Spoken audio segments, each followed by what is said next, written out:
It's brighter than a car headlight, with 6 outer LED lights for floodlighting and 3 inner LEDs for alternate spotlighting. The dive light begins as a conceptual drawing. The mechanical designer sketches out its basic features and a few proposed shapes. Then the company creates foam models. Scuba divers test these models and provide feedback on the comfort of each shape. This market research results in the final design, a compact hand-mounted dive light with a user-friendly operating switch and 3 LED battery life indicators. The housing's components are made of durable plastic pellets, reinforced with glass fiber. Workers load the pellets into an injection molding machine.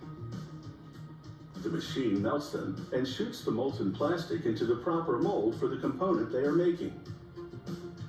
The machine then cools the plastic to a solid state and ejects the newly formed part. This is the reflector. It combines the light from the 6 outer LEDs into a single beam. It's coated in aluminum to increase the amount of light it reflects. A 3D printer produces prototypes for all of the parts before they are manufactured. Guided by a computer, the printer shoots out plastic to build the part in 3 dimensions from the bottom up. Once the prototype is approved, they make a mold for mass production. This part is called the light pipe. It has oval covers for the 3 LED battery life indicators and a waterproof seal.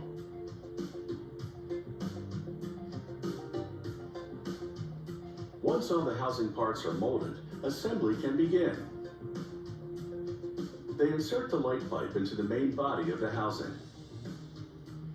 Then they attach a switch, which turns the light on and off. It also toggles the light between spotlight and floodlight modes. They don't need to pierce the housing to connect the switch. The switch slides a magnet over the outside of the housing. The magnetic field communicates through the housing to sensors inside. Next, they insert and connect the circuit board. Then the lithium-ion rechargeable battery. They plug its connector into the circuit board. This cover holds the internal parts in correct alignment. A silicone O-ring forms a watertight seal between the main body and the light head. They snap the reflector over the 9 LEDs, which are attached to a round circuit board. The circuit board is metal so that it will absorb the heat the LED lights generate. The screw-on aluminum bezel makes contact with the circuit board, transferring the heat out of the housing and into the water. They conduct the first quality control test in water. The dive light is turned on to verify that it will run for 65 minutes on a full charge. In the second quality control test, they submerge the dive light in a pressurized tank. This simulates the pressure the light would be subjected to at an underwater depth of about 300 feet. That's over twice the diving depth of a typical recreational dive.